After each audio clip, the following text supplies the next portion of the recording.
what's going through your mind right now? Just really disappointment.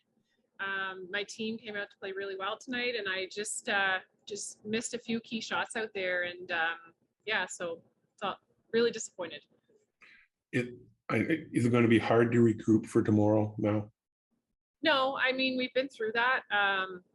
We've had other tough games, and that's just what you need to do. You need to be able to park those, and I'm confident that I'll be able to do that.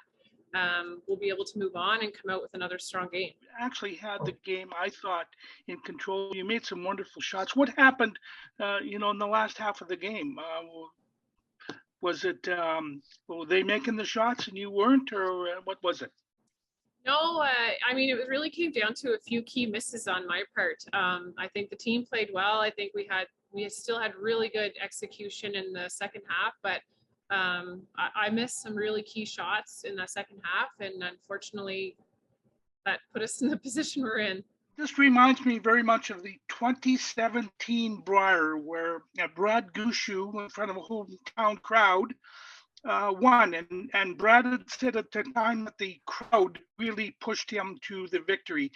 Now you're not going to have that kind of crowd, but whatever crowd you have, and they're kind of vocal tonight, do you think that's you think that's going to help you tomorrow?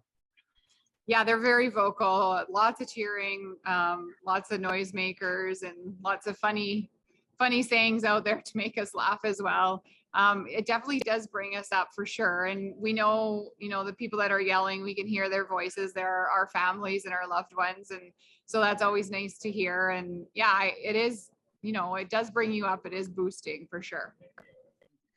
They were playing so well in the first half, and that shot by Andrea through the port there, I thought, well, that's going to be a game winner, and it didn't. And do you feel they escaped jail? Yeah, a little bit. I mean, they were really well. They played really well. We had some opportunities, and I missed some key shots that could have, made it a closer game for sure. But you know what? That's something that our team is really good at. We seem to get down, and we're able to battle back. And luckily it happened again that, we did battle back and escape one. Yep. Hi, Krista. I'm just wondering how the team has changed since 2016 final, and do you take anything from that game to bring it into tomorrow's?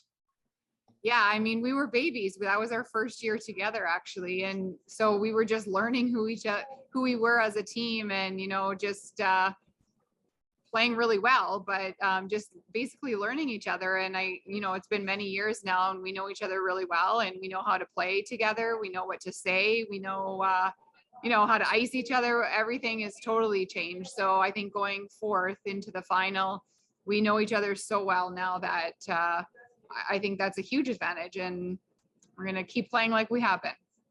And what will it mean to maybe play in a Scotties final, win it with this group of people?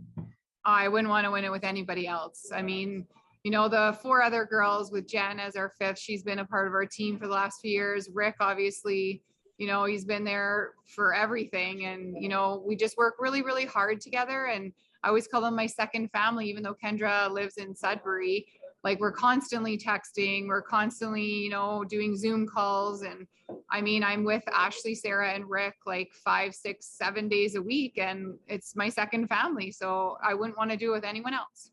What was going through your mind? You're down 4 points there, I guess, after 6 ends. Then you make the comeback. What kept the team together, or not kept the team together, but what kept you in the game there? Yeah, no, you know what? That's one thing that we always say is we're never going to give up. We're playing 10 ends no matter what. And so why not give it a battle and make her throw a good one on her last one to win the game? And we always say that. So if we can take the team to the 10th end and make her shoot a good one to win the game, then we know we've done our job, even if we lose.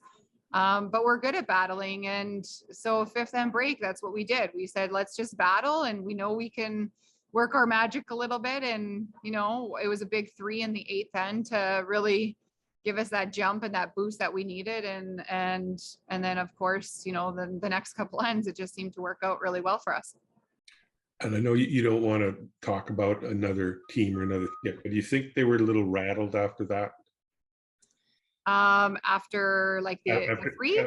Yeah, after the 3, and then you come back. It kind of things that really changed the whole. I mean, I think, yeah, naturally, I think anyone's going to be a little bit rattled from that. And, to give up 3 in the 8th end is probably, not a great feeling, of course.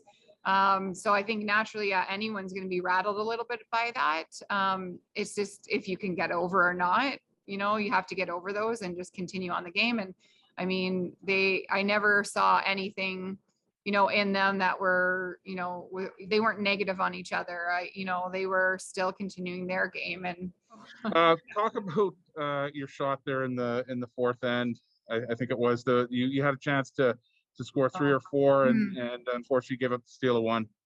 Yeah, you know what? That spot is a pretty curly spot, and I just wasn't giving it enough like outward motion, like we call it like a positive release. And they were just curling on me, and I kept doing it. And it's frustrating when you keep doing something that you shouldn't be doing, but I did. And it's something that I'll make sure I bring into tomorrow's game and just really practice that so it doesn't happen again. I know we've talked about this a lot, about, you wanting to win on home ice. What would that mean to you, without thinking too far ahead? I mean, you've got that chance now. Yeah, obviously it would be the world to win it here in Thunder Bay, right beside my club at the Gardens and with my family in the stands, and, Thunder Bay cheering us on, just be the most amazing dream of the world right now. None of the experts picked you to be in the finals. Never mind win it. I know it's going to be sweet if you do. Would it be a little bit sweeter knowing that you were kind of an underdog coming in? I guess so. I mean, we seem to always be underdogs, and I think that's just part of our curling because we don't play those a ton of spiels. So we're never going to be that team that is like number 1 in the world, number 1 in Canada, because we don't spiel, we don't play for points. We play to win the Scotties, and that's what we're here to do tomorrow. And you know what? Like, even though we're underdogs, I mean, it doesn't matter what, the betting sites say. It doesn't matter what people are choosing. What matters is what we're going to do. And that's what we always say.